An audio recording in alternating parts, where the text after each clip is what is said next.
So, good morning guys! And today, tayo pupunta at mag-hike sa Lake Marian. So, magsisimula kami, ngayon is 10:12 AM. Ngayon pala kami aalis kasi hindi naman siya ganun kalayo. From here, it's about an hour drive. Tapos, yung lakaran is 3 hours back and forth. So, pupunta muna kami sa gasoline station ni Mike. Hindi pa kami kumain. Nagkape. Nagkape kami pala and kumain ng bread. Yun lang. But, ayun. Yung weather is really good. It's not that hot yet kasi umaga pa naman. Tingnan natin maya-maya kung iinit ba ng sobrang init. Pero malamig pa rin yung hangin as usual. So ayan, dito lang tayo sa may BP.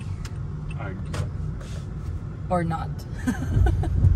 Meron pa naman gasoline station dun sa unahan. Doon mo gud ni sa country. Gusto ka madto. So ito yung mga shops. So, bumili ako ng mga pagkain dyan sa Foursquare na grocery store. And ito lang yung binili ko guys, para mayroon lang tayong makakain kapag nagpapahinga tayo during the hike. Which we are very excited about. Kasi pwede tayong maligo dun sa lake kung kaya natin yung tubig. So, bumili ako nito. Doritos. Meron tayong mga sandwiches. Uy, mag-hire ta na, B. Meron tayong ito, ano ba to? Egg and potato salad. Meron tayong ito, wraps. Meron tayong cherries. Ayan. And then, bumili din ako ng banana. Sure. Tadag! So, para meron tayong makain somewhere. Alright, let's go!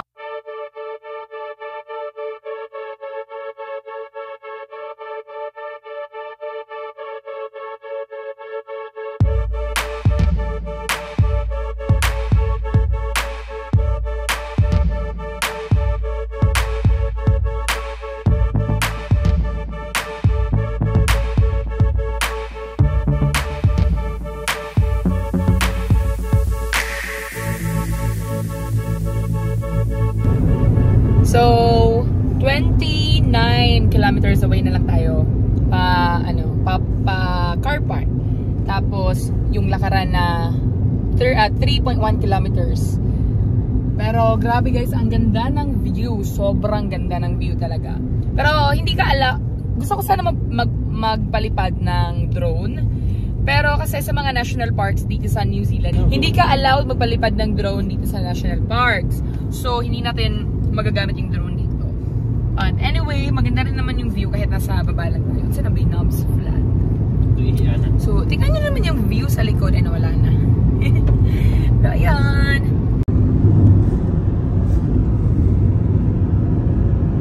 So, nag-stop over muna kami dito sa may The Divide, yung tawag nila sa lugar na to. Pwede kang mag-hike doon sa taas. May magandang view. But hindi ito yung pupuntahan natin eh. So, si Mike ay nandun lang sa may mapa at tinitingnan yung mapa. Kung mahilig kayo sa mga walks, dito sa Milford Sound yung best place to go. Kasi sobrang daming mga walking tracks, may mga easy, may mga mahihirap na tracks. So, ayun, dito yung magandang puntahan.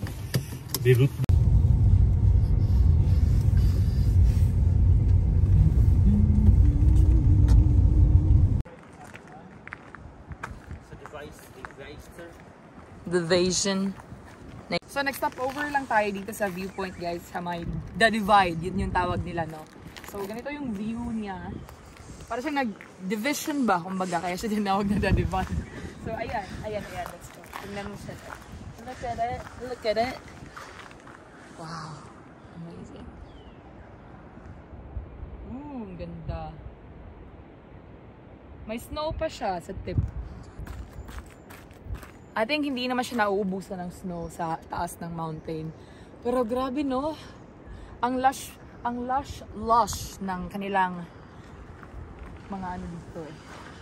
Bundok. Sobrang greens. At guys ha, kahit na naka-sleeveless, sobrang lamig.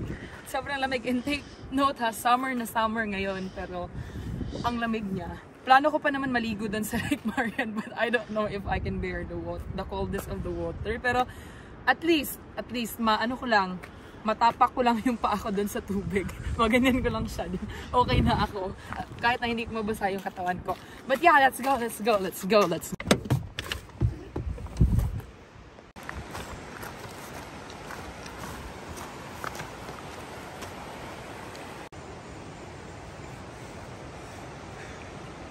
So, papunta na tayo sa Lake Marian. 3 hours, guys. 3 hours. Pero time shows are for a return journey. So, 3 hours balikan siya. Pero dito pa lang, no, pwede na tayo maligaw. Ang ganda ng view. Tingnan nyo tong, sa may bridge. There you go.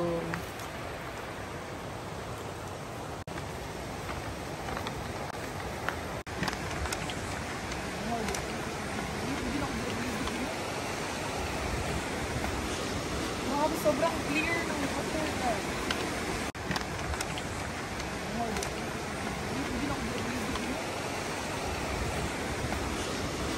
Sobrang pinakatang gawan ng buwan ng time. Laan. Kalisos ko kayo nag-video. Tanaw mo ko sa video. Malipong.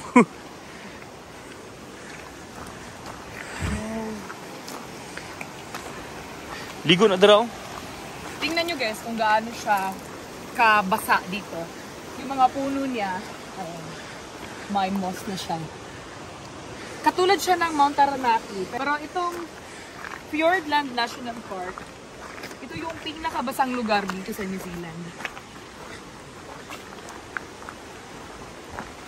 Ang ganda ng view.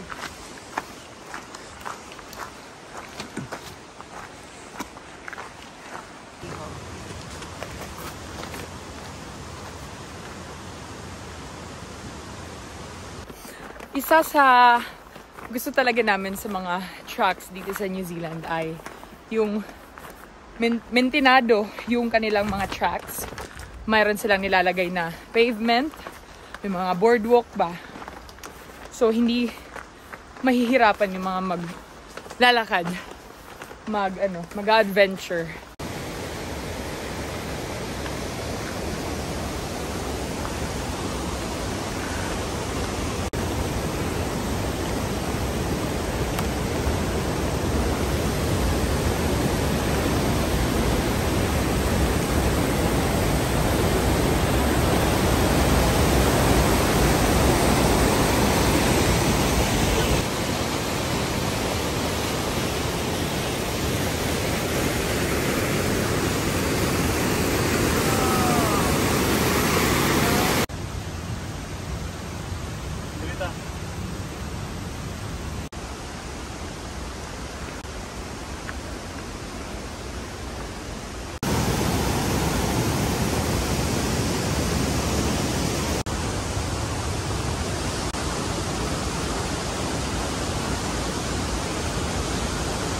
So, may mga parts dito na hindi pa siya ganun ka-develop kasi paakyat siya. So, mag-climb tayo. But, ito yung mga palatandaan na dyan yung daanan.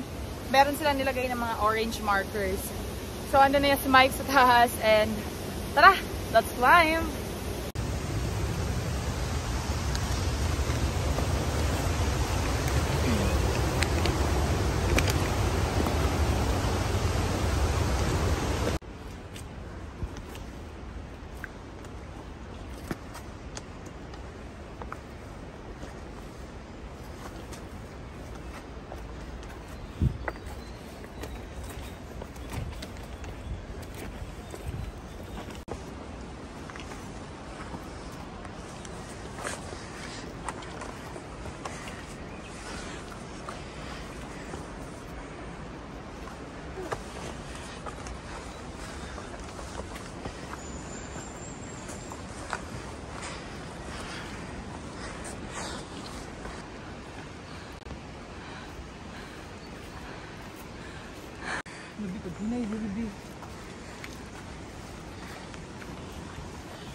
Yan lang, sa dalog.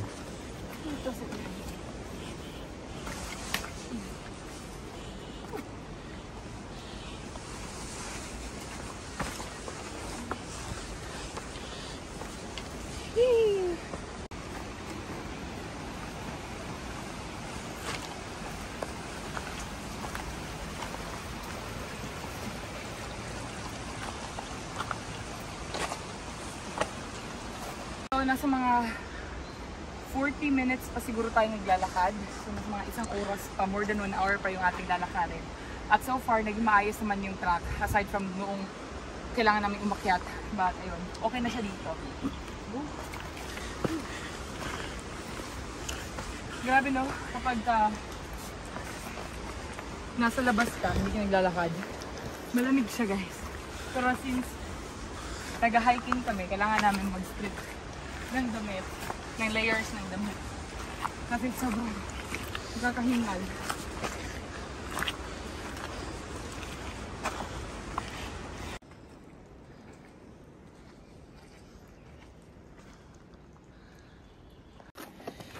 Grabe yung hike natin guys. Kanina, umulan siya na mahina lang. Tapos ngayon uminit na siya. Para nasa mga 30 minutes pa daw yung lakaran natin.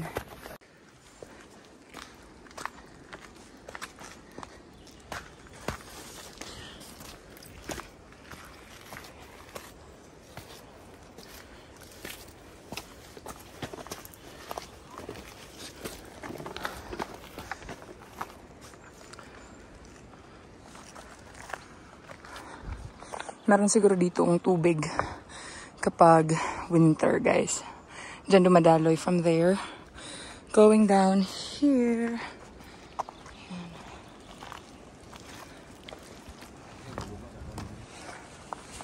So guys, pahinga muna tayo, no? Siguro nasa mga 15 minutes na lang. I don't know. Pero sabi nung nakita kasalubong namin na pabalik na too far na lang na daw yung Lake Marian. Pero gusto ko lang kayong i-update para malaman yung experience namin. Kasi, nag-hike na kami ng iba't ibang mga lugar dito sa New Zealand. No? And kung i-rate namin siya, una namin masasabi na pinakamahirap talaga na ginawa namin is yung pag-akyat namin sa Mount Taranaki. Yun yung pinaka mahirap. Tapos yung pangalawa siguro is yung Mount Roy, sa Roy's Peak. Kasi paakyat ka eh. Yung sa Mount Taranaki, 9 hours namin yun ginawa, paakyat and pababa. And take note guys, wala kaming breakfast, wala kaming lunch. Nagdala lang kami ng snack. Biglaan kasi yun. Tapos yung sa Roy's Peak, nagdala kami ng pagkain nun eh. So, kumain kami sa top of the mountain. And then yung pangatlo, yung Tungariro Crossing, no? Yun siguro yung pangatlo. Kasi 8 hours din yun eh na. And one way lang yun kasi hindi namin kailangan bumalik dahil may magsusundo naman na bus doon sa endpoint. Pang-apat na siguro ito. Tapos pang-lima yung sa Hooker Valley Track doon sa Mount ano ba yun? Mount Cook doon. And then pang-anim, mga easy na lang ito. Pero nakakapagod din siya doon sa Coromandel, papunta sa Cathedral Cove. Yun. Pero so far ito, hindi rin siya ganoon kadali, no?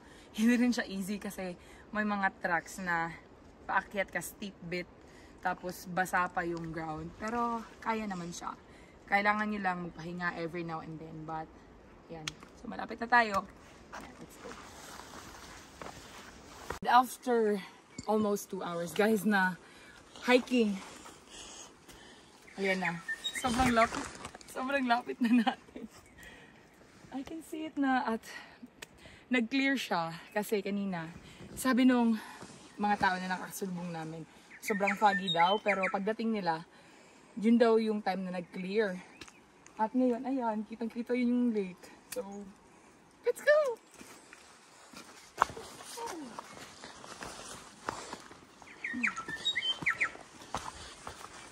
Ituwi be.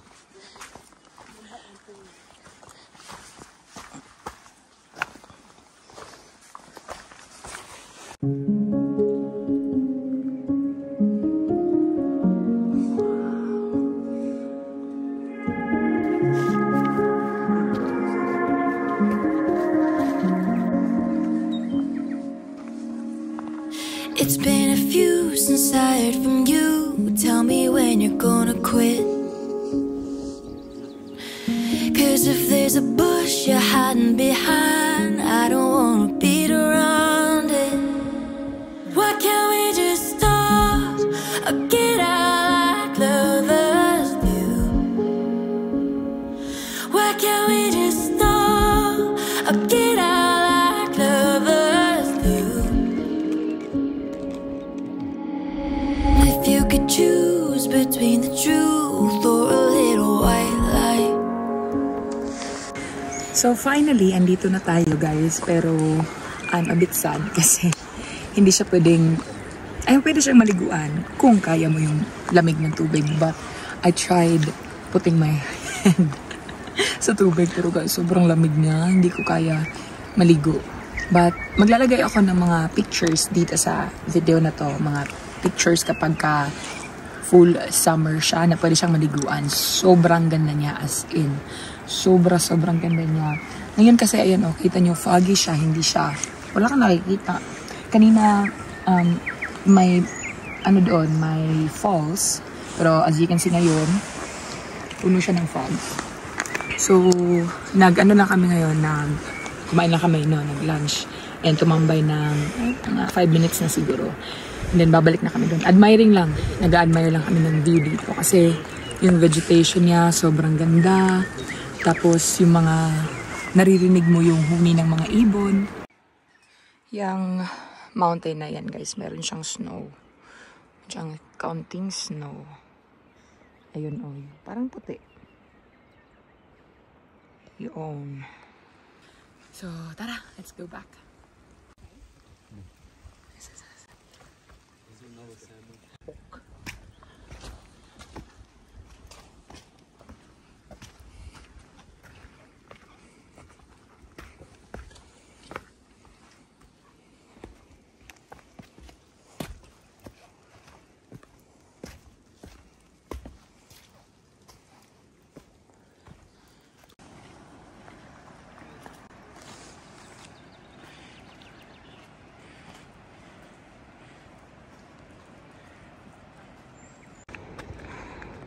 So, makikita na natin yung car park right there. Ay, ayun pala.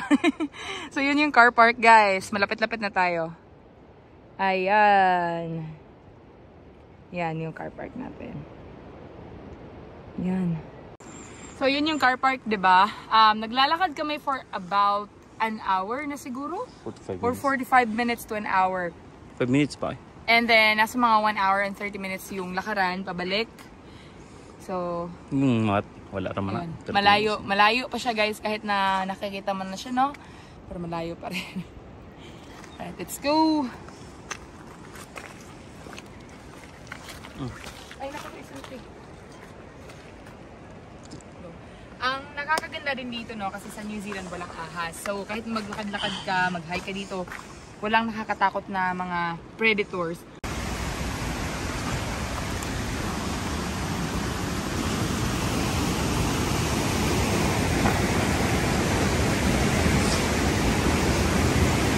Wala, nahulog! Log! Wala, nahulog! Log! Ang cellphone. Tara, dere. Tara, dere. Niagara ako. Niagara Falls.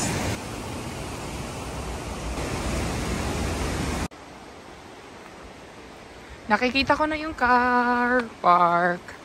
Lapit na tayo. Woo.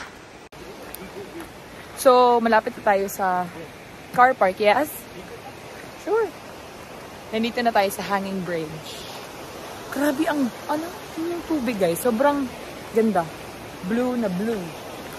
Sarap maligo, pero ang lamig din. Hindi ko kaya. So, waiting muna tayo dito, guys, kasi may kukuha pa ng litrato doon sa hanging bridge, and ayaw natin makadistorbo, but ang tagal nila. Kanina pa sila dyan, may tao na din na nag-antay. So, ayun, antayin lang natin kasi kanina pa talaga sila, mga 5 minutes na siguro.